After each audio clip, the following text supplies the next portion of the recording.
The world says a good in winter, so everybody should have a great winter. And what better thing to do after a 72-hour Yom Tov? The Rabbeinu Shalom said, "Kasha alai pridaschem." It's difficult for me that you're leaving, and he says, "Stay another day." And we say, "Hashem, right after Yom Tov, we're coming right back to you." Remember, when we learn Gemara, we're coming right back to Hashem because Kutsha Barichu v'Oraisa Chadhu, the Torah and Hashem is one. So we're immersing ourselves in Hashem and giving Him tremendous nachas. We are sponsored in our tour through this glorious Masechta by Ed Salah from London, Joshua Rosenberg, A.B. Spry, for nachas from children and grandchildren, Yaakov Yanansky, Akar Satov, to the Rav and the Zoom family, and nachas from children and grandchildren. We are sponsored by Ian, Lila Nishmas Yaakov Chaim Ben Abba, Esther Bas Gittel, Abram Ben Shmuel HaKayin, by Shalom Fogel, Lila Nishmas Yaakov Zev Ben Yehuda Aryeh, Rivka Bas Yaakov Yosef, Tzivya Miriam Bas Gad, Yosef Ben Sion Ben Yaakov Zev. We learn tonight, sponsored by Mark Frankel, for Evyatar Menachem Bas Zahava, a soldier in Lebanon that was wounded, a friend of the family. So Hashem should give her a full shalom to Evyatar Menachem Bas Zahava. Also, we learned for Shira Bas Sarah, they should have her a full shalom b'seich Shar Chayla Yisrael. We are holding, because of our work, we're not doing a marathon of 4-blot tonight, but a doable 2-blot. And we are holding 2 lines from the bottom of Kuf Chof Aleph Amud Beis, 2 lines from the bottom of Kuf Chof Aleph Amud Beis. Ibayilhu. We know that Yeshua divided the land of Eretz Yisrael, but what did he do? Lishvatim Iflig? Did he divide it to just 12 tribes? And then the tribes themselves did the internal division. Or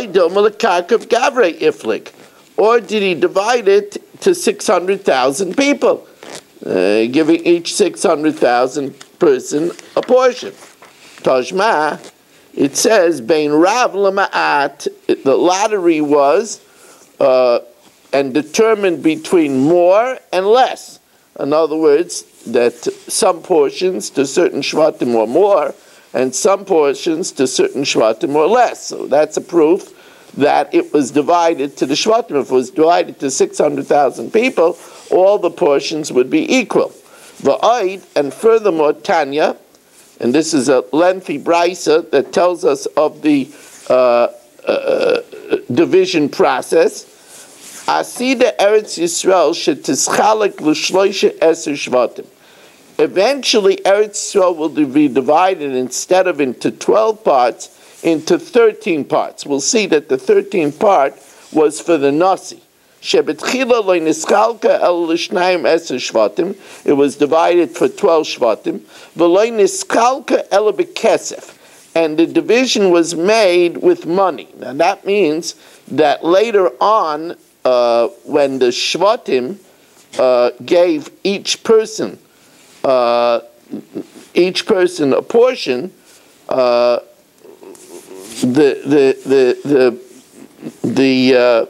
some people got a more fertile portion, and some people got a less fertile portion. The person that got, we'll see that the Gemara will reinterpret this, but right now, for now, this is the way we'll learn. And the person that got the less fertile portion was compensated with money because he didn't get a more fertile portion. Shenemar bein Rav Lama'at, that there was a compensation between one who got better and one who got lesser. Rabbi Yehuda, so for example, Rabbi Yehuda says, Saw be Yehuda, a saw in Yehuda was worth Shava Chamesh Sa'im Begalil. the one saw in Yehuda, which was so fertile and so lush, was equal to 5 sons in Galus. So there had to be a compensation. The division was done by a lottery system. Shenema ach begeirel, only with the girl. But the lottery system was preceded by a prophetic announcement by the Urim V'Tumim. Only with a lot. We know that the Kohen Gadol, amongst his shmeina begadim, amongst his 8 vestments, was the choshen, the breastplate, and inside the fold of the choshen was the Urim V'Tumim, which was Hashem's name, and it had prophetic abilities. And the stones of the breastplate, which had the names of the Shvatim on it, would flash out answers. Shenemar, and therefore we know that it was also done by a prophetic announcement by the Urim V'Tumim, because it says Al Pia Geirel, by the mouth of the Geirel. So how Ketzad? What was the procedure? Elazar Malubish Urim V'Tumim. Elazar was dressed in the Urim V'Tumim. V'Yeshua v'Kol Yisrael oimdim lefanim. Yeshua and all of Klal Yisrael stood in front of him. V'Kalpei shel Shvatim, there was a box of the 12 tribes' names. V'Kalpei shel Tchumen, and there was a box of 12 different portions. Munachin lefanav was also placed before him. V'Yemechaven beruach hakodesh, and Elazar forecasted with Ruach HaKodesh, with the help of the Urim V'Tumim, and he would announce, V'Omer Zvulun Oyla, the first pick will be for Zvulun, and Tchum Akka Oyla Imai. And from the other box, he would get the portion of Akka. Taraf B'Kalpei Shel Shvatim. So then Yeshua would mix the box of the 12 tribes, put his hand in, V'Ola B'Yadai Zvulun. And as is prophesied, he came out with Zvulun. Then Tarf B'Kalpei Shel Tchumim, he mixed the box with the 12 different sections. V'Ola B'Yadai Tchum Akai. So everybody saw open miracles. Then V'Chayzer Mechaven Baruch HaKodesh. Then again, the Elazar announced with the divine spirit using the Urim V'Tumim. V'Aimer, and he said, Naftali Ayla. The next one that will be chosen is Naftali. Utchum Ginusar Ayla Imai. And he will get the region of Ginaiser. And then that's exactly what happened. Taraf B'Kalpei Shel Shvatim. Yeshua mixed the chest of the Shvatim, V'Ala B'Yadai Naftali. Then Taraf B'Kalpei Shel Tchumen. Then he mixed the chest of the 12 different portions, V'Ala B'Yadai Tchum Ginaiser, V'chein Kol Shevet V'Shevet. And that's what miraculously happened by each and every Shevet. V'Loi Kechaluka Shel Olam Hazeh. It's not the same, the division of this world, that means at the time of Yeshua, like the Chalukah Shel Olam Haba, like the division that will be done when V'hoya B'yayim Hahu Yiyah Hashem Echad U'Shmei Echad. Here Olam Haba doesn't mean what it usually means, the afterlife, but it means when the descendant of David HaMelech will come with the Mashiach, will come with Eliyahu Navi, and they will once again divide the land. There will be open miracles. Ha'olam hazeh, when Yeshua divided Adam Yeshlei Sidei Lavan, if a person was granted a grain field, Ein Lo Stei Pardes, he would not get an orchard. Stei Pardes, if he got an orchard, Ein Lo Stei Lavan, he wouldn't get a grain field. Ha'olam haba, in the time of the Mirz Hashem B'Kar of Mamish, with the Geula Ha'asida, Ein lo kol echad ve'echad, there won't be any person she'ein lo baharu b'shveilo u'be'emek. He will have a portion in the mountainous region, lowlands and valleys. Shenemar Shar Ruvain echad, Shar Yehuda echad, Shar Levi echad. The gate of Ruvain, the gate of Yehuda, and the gate of Levi will all be the same. Everybody will get a selection of everything. And HaKadosh Baruch Hu mechalek lem ba'atzmai. And Hashem will divide it himself. Shenemar ve'ela machlukusam, and these are your portions, no Hashem. But first let's get back to what we were talking about. We want to know if it was divided into 12 portions or into 600,000 portions. It was divided to the 12 tribes. Shmamina, that's good proof. That l'shvatim iflig, that it was divided to the 12 tribes. Shmamina, that's indeed an excellent proof. Amamar. And by the way, just want to remind you just that you should get the style. Gufa and Amamar means that we're going to rehash something that we mentioned quickly before. So Amamar, Asida Eretz Yisrael shetischalek l'shloisha eser shvatim, that Eretz Yisrael is destined to be divided into 13 portions. Now that was an open, ambiguous statement. Who's the 13th portion? Idach Laman, who's the 13th portion? By the way, the 12 excludes Shevet Levi, because Shevet Levi didn't get a portion. Shevet Levi were given the Orei Miklotos, the cities of refuge. They didn't get a portion. So then why was it 12? Because Menashe and Ephraim each got a separate portion. But who's the 13th portion? Amar Rav Chisda l'Nasi, the prince of Klal Yisrael, the king of Klal Yisrael, will get his own portion. The Chsiva Oved or Ir, the servant of the city. When the prince does what he's supposed to do, he's the servant of the people. So the servant of the city, Yavdua, they will serve him mikol shiftei Yisrael, meaning every shevet will give him part of their portion. Amalei Rav Papa Labayis, Rav Papa says maybe it just means that everybody will work for him. Ema runger ba'alma, everybody will do service for him. Says and they will give leftover to the nasi mizeh umizeh from each of their portions, besides l'trumas hakodesh, besides that which was reserved for the temple, ulachuzah sa'ir, and for the city of Yerushalayim, which was not nischalka l'shvatim. Now, v'loy nischalka ela l'ksafim. Now, what does this mean? You know what, Chalav Ram, I think I'll take some water. There's a big cup here if you want. It should be rinsed out, and then take some cold water, please.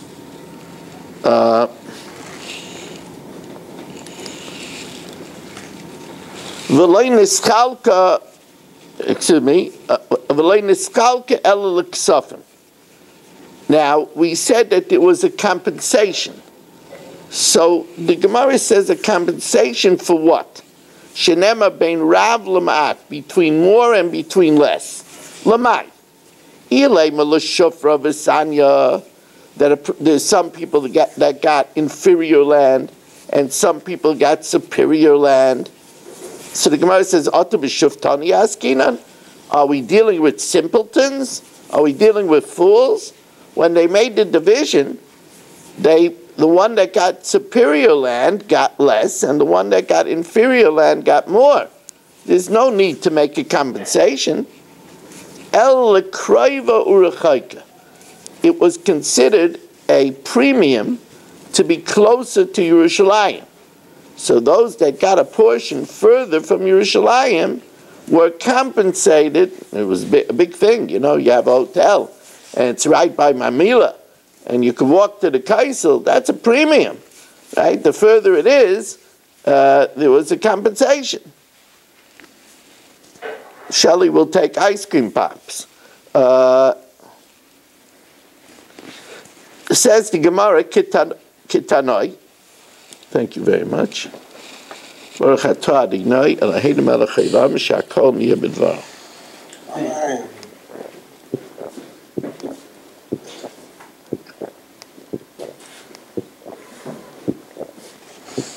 Ketanoi.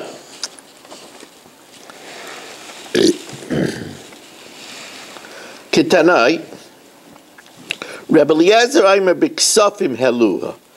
They compensated with money. Rebbe Yeshua Aimer B'Karka Heluha. They gave extra land to compensate for the distance. V'loi nischalka ela b'geirul. It was divided by lottery. Shenema ach b'geirul. Tana, not everybody got their portion by lottery. Not everybody. Ach b'geirul. Now ach, whenever it says ach and rak, it's a limitation. So who is it excluding? So Tana ach b'geirul yotzu Yeshua v'kalev. This excludes Yeshua and Kalev. Now what does that mean? That they didn't take at all, they didn't get a portion at all. That makes no sense. They got the portion of the spies. You don't think they got their own portion? They didn't get by a lottery. Hashem granted them personally, He afforded them great honor, and He granted them personally their portion. By the word of Hashem, Hashem granted Yeshua the city that he asked for, as Timnas Serach, the land of Timnas Serach, Bahar Ephraim. Now it's interesting, this land has two names. As we turn to Kuf Kuf Beis Amid Beis, Ksiv Serach, it's called Timnas Serach, and it's also called the Ksiv Cheres, Timnas Cheres. So which one is it? Amar Rabbi Elazar B'tchila, before Yeshua settled it, Peiroseh Kecheres. Its fruit was dry like a pottery, like a shard. Ulebesayf, but after Yeshua settled it, Peiroseh Masrichin. Serach means its fruit was so juicy and luscious that if you didn't eat it right away, it would start to spoil. There's another version that the premium is that it had a longer shelf life. Before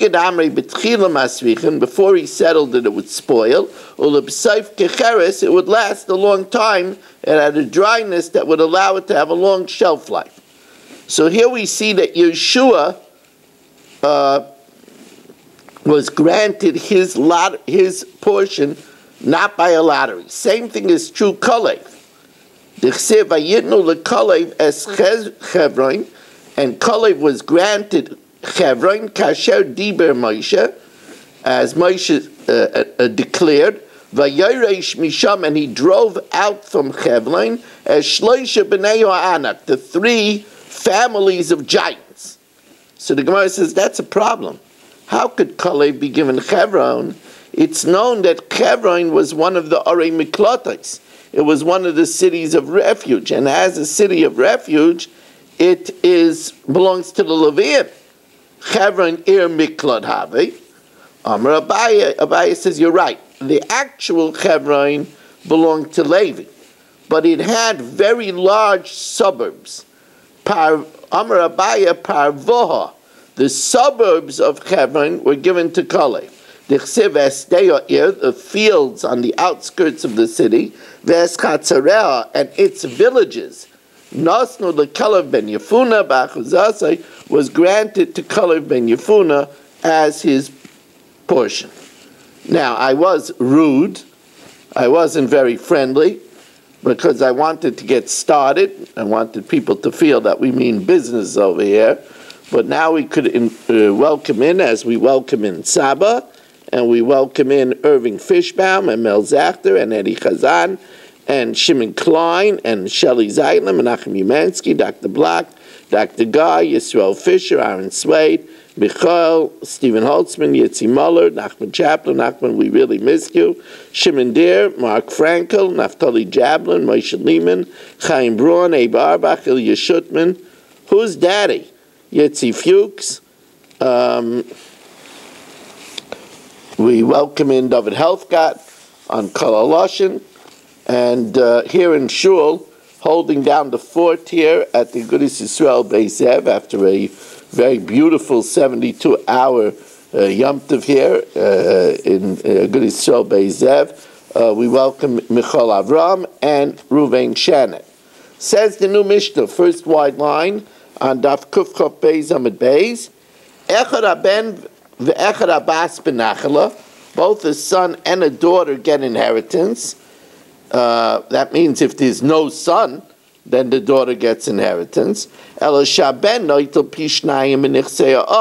The son takes a double portion from the estate of his father, but he doesn't take a double portion from his mother. In other words, he only takes a double portion when he's inheriting his paternal side. If he's inheriting from his maternal side, he doesn't get a double portion. Daughters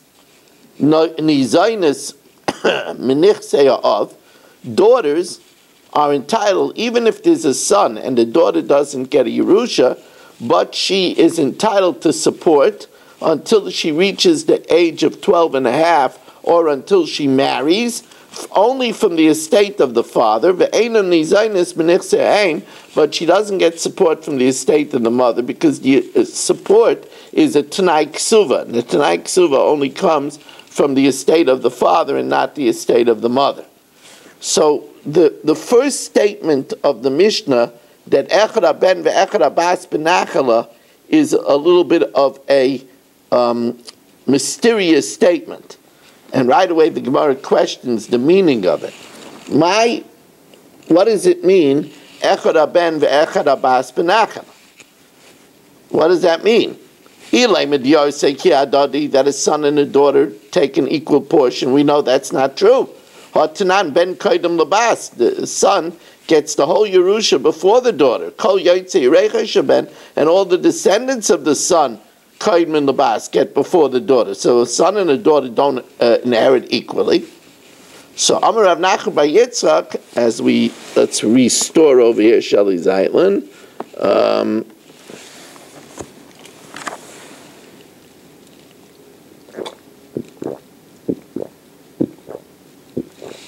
I guess he went out to buy more ice cream. Says the Gemara, Amar Rav Nachman by Yitzchak Kochi Kamer, Echad HaBen ve'Echad HaBas Noitlin Beroi Kibamosik. That whether it's a son, whether it's a daughter, they inherit not only that which was in the estate at the time of the person's death, but also that which is coming afterwards. So the Gemara says, we don't need a Mishnah for that. We learned that by the B'nai Slavchad. Hanami Tanina, B'nai Slavchad, not Shloisha Chalakim Menachala. They took 3 portions in the inheritance. Chelik Avi and Sha'yu Miyoytze Mitzrayim, the portion of their father that was from those that came out of Egypt. V'chelkai im Echav, and his portion with the brothers, b'nichsei kefer. Now that's true, although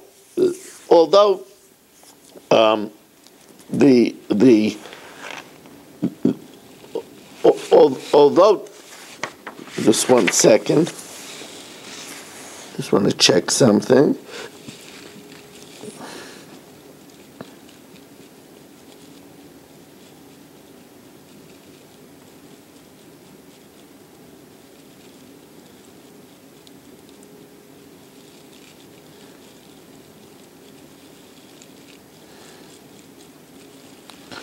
Right. Although Tzlafchad could have died before Chefer, and therefore he never actually was in possession of the portion of Chefer, but it was Ro'ilai. It was something that was coming to him. And we therefore see that a daughter doesn't only get what was muzik by the father, but also what was coming to him as well. And furthermore, besides the fact that we learned this already, my Ella, from the fact that the Mishnah segues in to the fact that the son takes double from the estate of the father and not from the estate of the mother, that seems to imply that the first part of the Mishnah also has something to do with that. El Amar Papa Hachi Kamer, Echad Haben ve'Echad Abbas Noitlin Chelik beBechayra. both a son and a daughter take of the double portion. Says Gemara again. We learned that. We learned that the daughters of Tzlafchad inherit their father's double portion in the estate of the grandfather, in the estate of Chefer. Hanami tanin v'shaya b'char noitel shtei chalakim. They get a double portion of what their father would have got a double portion from his father Chefer, since Tzlafchad was a b'char. So you see, girls also get a chelik in the double portion. And then again, va'oid my ella. What's the connection to nichsei ha'av and nichsei ha'ein? Elama Rav Ashi hachi kamer. Oh, this is interesting. If you remember, a person, if he can make a gift, mechayim, and give his property to whoever he wants, but if he uses the word Yerusha, if he has a son, he cannot say that his daughter should be Yerush, because that's masnal mashib because of the Torah. That's going against what the Torah says. But let's say he has 5 sons. He could say, I want only one son to be Yerush. Now you could argue that's again masnal mashib because of the Torah, because these 5 sons, the Torah says that all 5 sons get Yerusha. But Rabbi Yochanan ben Broike says that you are allowed to say, if the person is supposed to inherit, you could say that only one of those heirs could inherit everything. So you could say that if you have 5 sons, you could say this son should inherit everything. You can't say your daughter should inherit, because she's not in the line of Yerusha now. Let's see what the Gemara says. If a man only has sons, he could say one of the sons should get the whole Yerusha. Or ve'echad bas bein abonos. Or let's say he only has daughters, he could say one of the daughters should get the Yerusha. Im amar yirash kol nichasa nichsai, that son with her only sons, or that daughter with his only daughters, sons even if there are daughters, but if she says that daughter with his only daughters, dvar of kayam. And that's what it means. Echad haben ve'echad abbas b'Yerusha. You could give it exclusively to one son, or if there's only girls, you could give it exclusively to one girl, even if you use the lashon of Yerusha. Keman ki Rabbi Yochanan ben Broike. Says Gemara, but that can't be pshat in the Mishnah, because we're going to have a Mishnah that teaches that. Hakatani la lekaman. Rabbi Yochanan ben Broike Aimer. Rabbi Yochanan ben Broike says, Im amra al mi sheroy liyoshai. If he says on somebody who's supposed to be inheriting, in other words, a son, or if there's only girls, a girl, that it should go all to one of them, Devar of Kayamin. Al Misha ain't a royal Yarsha, but if there's boys and he says that a girl should inherit, she's not in the line of Yerusha, ain't Devar of Kayamin. So it already teaches this later. Why do we have to teach this here now? When the Mishnah says an anonymous opinion, usually that means that the halach is that way. So maybe it wants to make an anonymous Mishnah like Rabbi Yochanan ben Broike. It wouldn't teach us the halacha, because this is a stam v'achkach machloikis. Stam v'achkach machloikisi, because later it tells us the argument. Stam v'achkach machloikis ain't halacha kistam. We don't paskin like the anonymous Mishnah. So therefore there would be no reason to make a second anonymous Mishnah. And furthermore, again, what's the connection to what it says right afterwards about the estate of the father and the estate of the mother? My Ella, there's no connection. Ella, and now we're going to get to the pshat. Elama ma'bar Ravashi, hachi kamer. Echad aben ve'echad abbas shavim b'nichsei ha'em u b'nichsei ha'av. Both a son and a daughter equally inherit. A son, when there's the son gets. When there's no sons, the daughter gets. And this rule applies both by the estate of the father and the estate of the mother. Now it segues very good. He gets a double portion in the estate of the father. He doesn't get a double portion in the estate of the mother. Wow, already a daf. Look at this. We just started 31 minutes, and we already got a daf under our belt. Let's pause a minute to turn the channel.